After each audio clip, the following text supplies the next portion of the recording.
না জানিয়া বিদেশ যাইও না, সচেতনমূলক পোস্ট আমার প্রবাসী ভাইদেরকে উদ্দেশ্য করে আর কি। কোনো না কোনো লোকই কিন্তু এটা আসলে লেখা দিয়ে গেছে, মানে উদ্দেশ্য হচ্ছে কি সচেতন করা। আমরা বিদেশ যাওয়ার আগে কোনো কাজ করি না, কোনো কাজে মূল্যায়ন করি না, চিন্তা করি যে বিদেশ গিয়া কাজ করবো, বিদেশ গিয়া টাকা ইনকাম করবো। আরে ভাই, আপনি কাজ শিখলে তো এটা আপনার কাজে লাগবে, দেশেও কাজে লাগবে, বিদেশেও কাজে লাগবে। উদ্দেশ্য কিন্তু আমার কোনো প্রবাসী ভাইদেরকে খোঁচা দেওয়া না, উদ্দেশ্য হচ্ছে কি আমার দেশের ভাইদেরকে সচেতন করা। আমার ভিডিওকে দেখলো আর না দেখলো আমার কোনো উদ্দেশ্য নেই। একজন মানুষ দেখলো, একজন মানুষের কাছে আমি কানে পৌঁছাইতে পারছি। এর জন্য ভাই, প্রত্যেকটা বিদেশি আমাদের জন্য, দেশের জন্য, দশের জন্য গর্বের, অহংকারের, রেমিটেন্স যোদ্ধা আপনি একজন।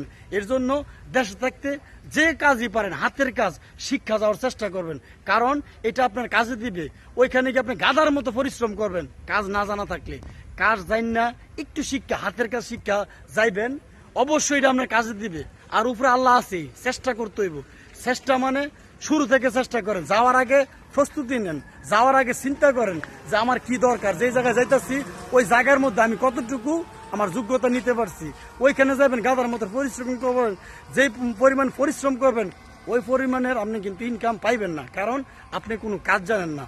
এর জন্য এটা কিন্তু আসলে দেশের মধ্যে যে কোনো ভাই সচেতন করার জন্য এই যে একটা সুন্দর একটা পোস্ট দশের জন্য, দেশের জন্য দেওয়া আর কি। তো অবশ্যই বিদেশ যাওয়ার আগে চিন্তা ভাবনা করবেন। একটা বিদেশি আমাদের জন্য একটা গর্বের, একটা প্রবাসী ভাই মানে আমাদের অহংকারের, একটা প্রবাসী ভাই মানে হচ্ছে গিয়ে আমার আপনার দেশের হাল ধরার জন্য গেছে। অবশ্যই দেশকে ভালোবাসুন, দেশের মানুষকে ভালোবাসুন, দেশের প্রত্যেকটা জিনিসকে মূল্যায়ন করতে হইব, আর অবশ্যই কাজ, হাতের কাজ শিখতে হইব। অবশ্যই ভালো থাকবেন। আল্লাহ হাফেজ।